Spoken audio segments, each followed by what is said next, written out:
오늘도 이렇게 P로만 주차하셨나요? 경사로든 평지든 주차할 때 P로만 주차하시게 된다면 머지않아 150만원의 수리비 폭탄이 생길 수 있습니다. 특히 자동 변속기나 전기차를 타고 계시는 분이라면 더더욱 중요합니다. 유튜브 영상 수십 편, 블로그 수십 편, 챗GPT의 심층 리서치, 그리고 현직 정비사들의 경험까지 모두 종합해 봤을 때 150만원짜리 실수를 막는 가장 쉬운 방법, 이제 4P 주차법으로 끝내보세요. 지금 바로 시작합니다. 먼저 주차를 마친 상태에서 브레이크를 밟고 있습니다. 사이드 브레이크를 체결합니다.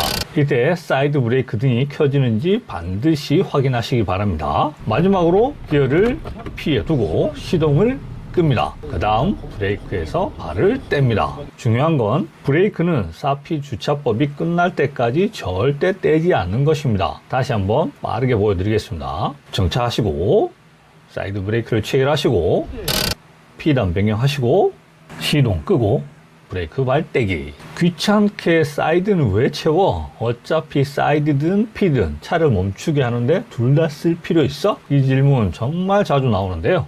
그래서 간단하게 설명해 드리겠습니다. 사이드 브레이크는 케이블이나 모터로 작동해서 보통 뒷바퀴에 브레이크 패드를 눌러 바퀴의 회전을 멈춥니다. 기계식은 풋브레이크와 핸들 타입이 있고요.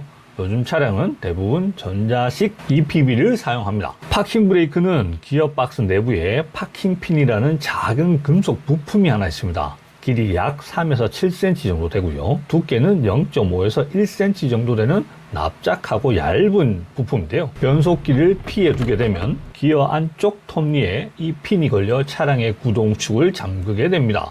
문제는 이 파킹핀이 차량 전체 하중을 지탱하는 용도가 아니라는 점입니다. 특히 경사로에서 P만 걸어두면 1에서 2톤짜리 무게가 이 작은 핀 하나에 집중되어 반복되면 금속 피로로 인해 틀어짐 또는 파손이 발생할 수 있습니다. 자, 그럼 지금부터 사이드 브레이크를 사용했을 경우와 사용하지 않았을 경우 어떤 차이가 있는지 보여드리도록 하겠습니다.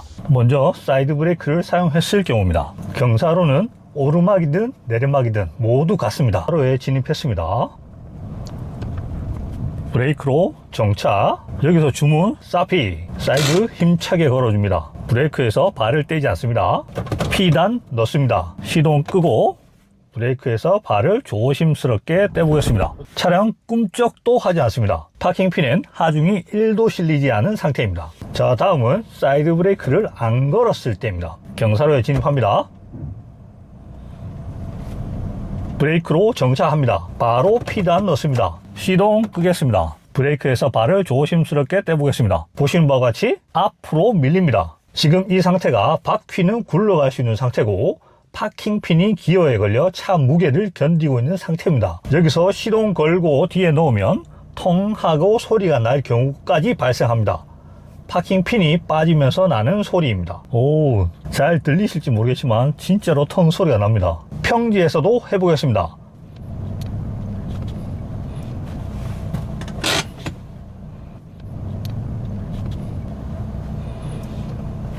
평지에선 사이드 브레이크를 채운 경우와 채우지 않은 경우 차이는 없었습니다. 그렇다고 두 상황을 고려해가면서 대처하기엔 우리 삶이 너무 팍팍하죠. 평지든 경사로든 4P 이거 하나만 습관되시면 만사 해결됩니다. 내 차는 사이드 브레이크 P단 모두 채웠는데 그래도 밀리는데 하시는 분은 가까운 정비소 가셔서 점검을 꼭 받아보시기 바랍니다. 그 외에 우리가 무심코 하는 위험한 습관 3가지입니다. 주차장에서 전진하다가 후진해야 할 때 완전히 멈추지 않고 D에서 R로, R에서 D로 변속해 보신 적 있으시죠? 정차 직전이라서 괜찮다고 생각할 수 있습니다. 요즘 차량은 전자식이니까 내부에서 알아서 조절해 줄 거라고도 합니다. 그런데 이건 착각입니다. 변속 지시는 버튼이나 전자레버로 하더라도 실제 동력을 바퀴에 전달하는 건 지금도 기계식 부품인데요. 기어, 클러치, 밸브, 바디 같은 부품들은 여전히 충격에 매우 민감합니다. 이런 습관이 쌓이면 내연기관차는 미션, 전기차는 감속기나 모터 연계 기어에 손상이 가고 정비소에선 말없이 수리비 200만원 이상의 견적이 나오게 됩니다. 실제로 현대 기아는 물론이고 BMW, 벤츠 같은 수입차, 최신 모델 매뉴얼에도 차량이 완전히 정지한 후 변속하라는 경고가 여전히 들어있습니다. 전기차도 예외는 아닙니다. 짧은 정차 중에 괜히 기어를 N으로 바꾸는 습관, 사실 별 생각 없이 하는 분들 많습니다. 하지만 이게 의외로 자동 변속기 미션에는 좋지 않은 습관입니다. 특히 N 상태라는 걸 까먹고 엑셀부터 밟고 나서 D로 바꾸는 실수. 이건 엔진이 고회전 상태일 때 기어가 맞물리면서 강한 부하를 주게 됩니다. 클러치 밴드, 기어판, 유압 밸브 등 여러 부품에 스트레스가 누적되죠. 이때 엔진과 미션 사이의 회전수 차이가 크면 기어 울컥임, 충격, 부드럽지 못한 출발로 이어질 수 있습니다. 특히 요즘 차량들은 대부분 전자식 변속기와 저점도 미션 오일을 쓰고 있어서 정밀한 작동을 요구하기 때문에 불필요한 충격이 반복되면 슬립, 진동, 오작동으로 이어질 수 있습니다. 습관처럼 기어를 자주 바꾸는 분들 많습니다. 하지만 기어 조작은 필요할 때만 하는 게 원칙입니다. 특히 1분 이내의 짧은 정차, 신호 대기가 가장 대표적이겠죠. 그럴 때는 그냥 뒤에 두고 브레이크만 밟고 있는 게 미션 보호엔 더 낫습니다. 반대로 3분 이상 장시간 정차할 때, 세차장에서 대기할 때나 통행료 정체 나면 그때는 N으로 바꾸는 게 좋습니다. 자, 요약하자면 짧은 정차는 D를 유지하시고 긴 정차 3분 이상일 때는 N으로 전환해 주시면 됩니다. 괜히 자주 조작하지 마세요. 그건 미션 고장의 시작일 수 있습니다. 경고등 켜졌네, 한 30km는 더 가겠지, 이렇게 생각하고 계속 주행하신 적 있으신가요? 한두 번은 괜찮을 수 있습니다.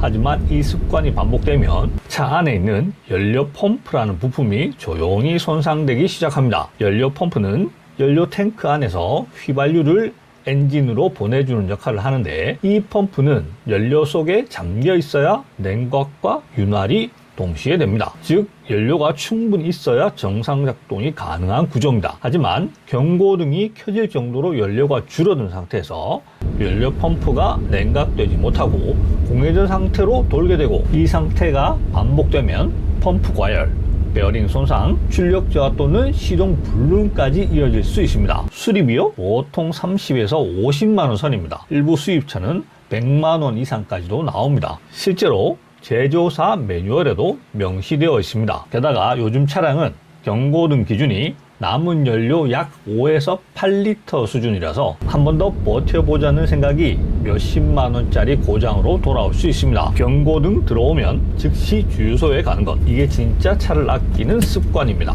평소에 아무렇지 않게 반복하던 작은 습관 하나가 내 차를 지키는 가장 확실한 방법이 되겠습니다. 사피 주차법, 복잡하지도 않고 익히는데 3초도 걸리지 않지만 오늘 알려드린 사피 주차법, 오늘 저녁에 바로 한번 테스트 해보세요. 생각보다 훨씬 부드럽게 조용하게 멈출 겁니다.